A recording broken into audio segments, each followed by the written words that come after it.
说到今年的拯救者，大家的第一印象会是什么呢？我的第一印象是贵。无论是9000P 还是7000P，首发的价格都让大家看完之后直呼高端。虽然有过 R9000P 这样异军突起的旧式产品，但是依旧是8000元以上的中高端，而且首发之后就开始了涨价缺货。不知道是听到了消费者的呼声，还是感受到了市场用脚投票的结果，上个月拯救者突然发布了新款 R7000，首发价格终于来到了大家期待的6000多元档位。时隔2年，这款曾经的现象级产品复出之后实力如何呢？又是否值得屏幕前的各位选购呢？看完本期视频，相信你能找到答案。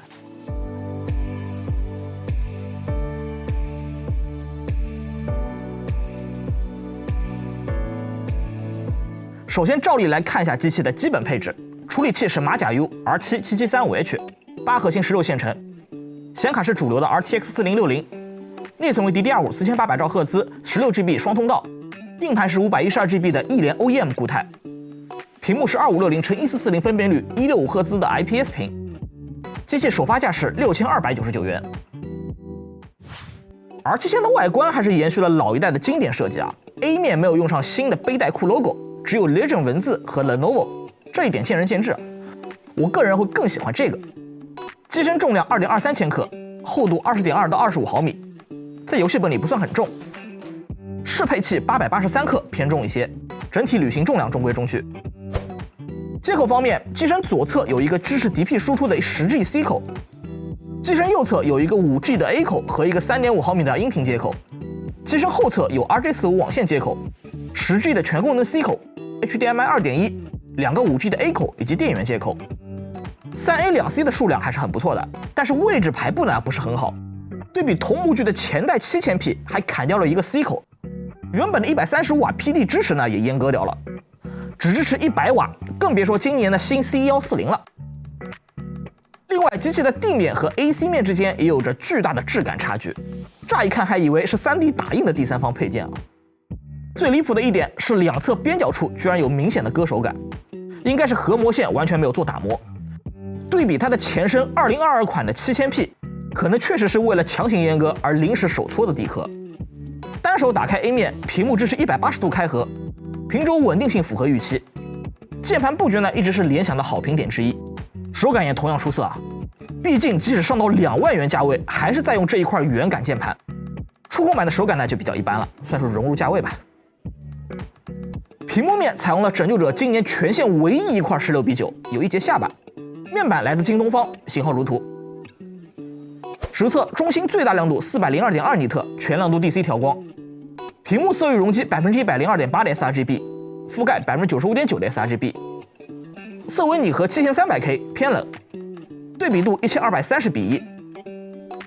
色准方面，由于被阉割掉了 X-Rite 校准，最终测试结果只有平均2.36，最大5.18的 Delta E， 伽马值的拟合呢也不好，色彩表现非常糟糕。响应时间方面，黑白响应8.99毫秒，灰阶11.27毫秒，表现倒是不错啊。但是控制台内的 OD 开关目前只有装饰作用。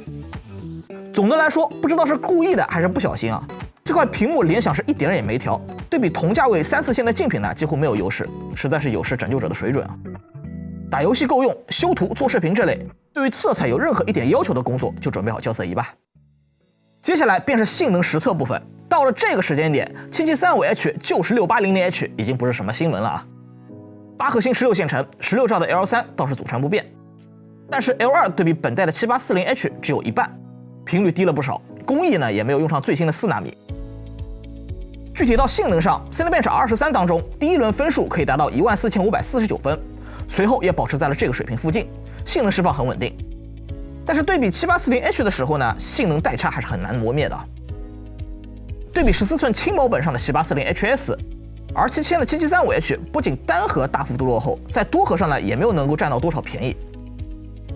观察运行状态可以看到，7735H 85瓦的运行功耗比7840HS 的40瓦翻倍还多，运行频率也高不少，但是最终的性能却差不多。不难看出 ，R7000的散热能力虽然并不差，但是呢因为处理器落后了整整一代，最终无论是单核还是多核，都停留在上一代的水准，可能这就是选择比努力更重要吧。显卡方面则好不少啊，虽然在发布的时候临时调整为了125瓦，不过得益于40系优秀的能耗比，性能上几乎没有受到影响。TimeSpy 10474分 ，FACE 12605分 ，Superposition 6186分，对比140瓦完全没有损失。但是呢，有一个小细节啊，即 R7000是拯救者产品线里唯一一台被阉割了显卡超频开关的机器。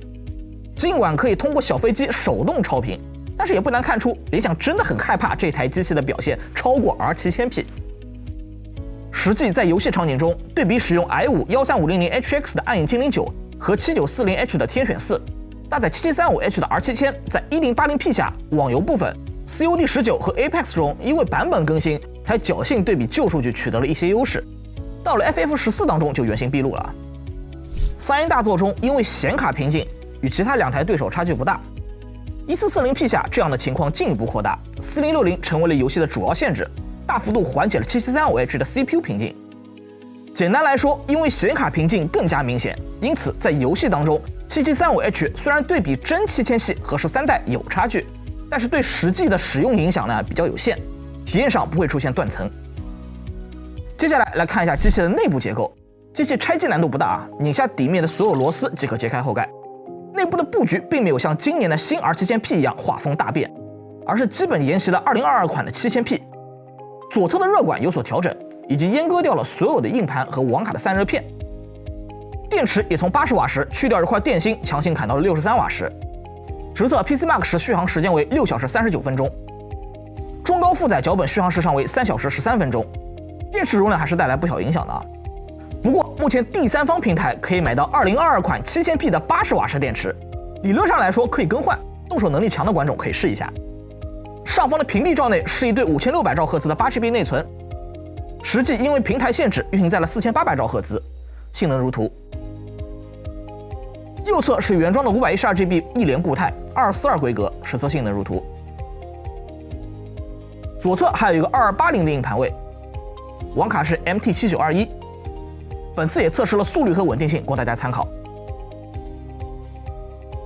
上方是拯救者的传统的散热设计，25度室温，开启超冷模式，单烤 FPU， 处理器功耗稳定在85瓦，核心温度90度，频率 4.25G 赫兹。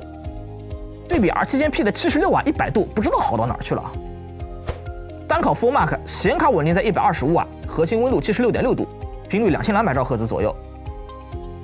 双烤则来到45+125瓦，合计170瓦，处理器核心温度83.5度，频率3.475G 赫兹，显卡84.2度，依旧维持在2200兆赫兹。此时 C 面温度控制呢也还不错，高温区域出现在右侧，键猫最高41.6度 ，WASD 键只有35.4度，中部37度左右，万突呢只有26度。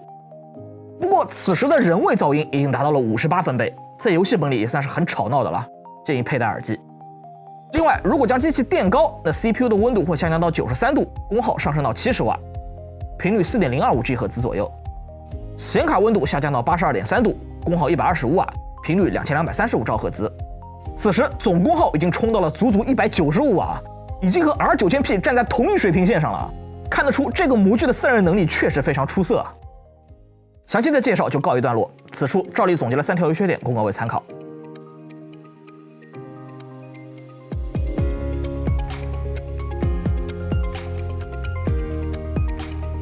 在我看来 ，R7000是今年拯救者产品线里特立独行，甚至可以说是独一无二的存在啊！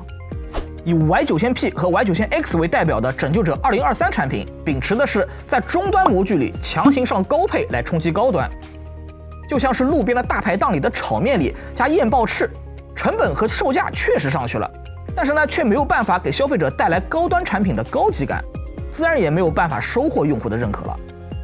而 R7000则完全相反，是终端模具强行阉割塞低配落草低端的典型。这一套模具在去年的 Y7000P 上就被拿掉了60GB 的显卡，功败垂成。今年又再一次被拖出来鞭尸，从处理器、屏幕、地壳、显卡功耗等等，处处都可以看到明显的阉割。不过这反而证明了 R7000的底子足够优秀啊！如果不这么做，那么 R7000P 就要被下课上了。模具本身不变，优秀的散热素质是掩盖不住的。正统的拯救者散热设计加上纯铜的鳍片，对比今年的7000P 那强太多了。再加上首发很老实的6299元售价，让外围的部分阉割也不是那么难接受了。尤其是考虑到目前6000元价位段没有太多一线御三家产品可选，衬托之下，R7000确实是一个相对合理的选项，也是今年拯救者产品线里为数不多我认为值得选购的机型了。从它的身上，我们也得以一窥拯救者。作为曾经半壁江山的辉煌过气，未来他们能否重现这份已经消失的荣耀呢？也只能留给时间告诉我们答案了。好了，以上就是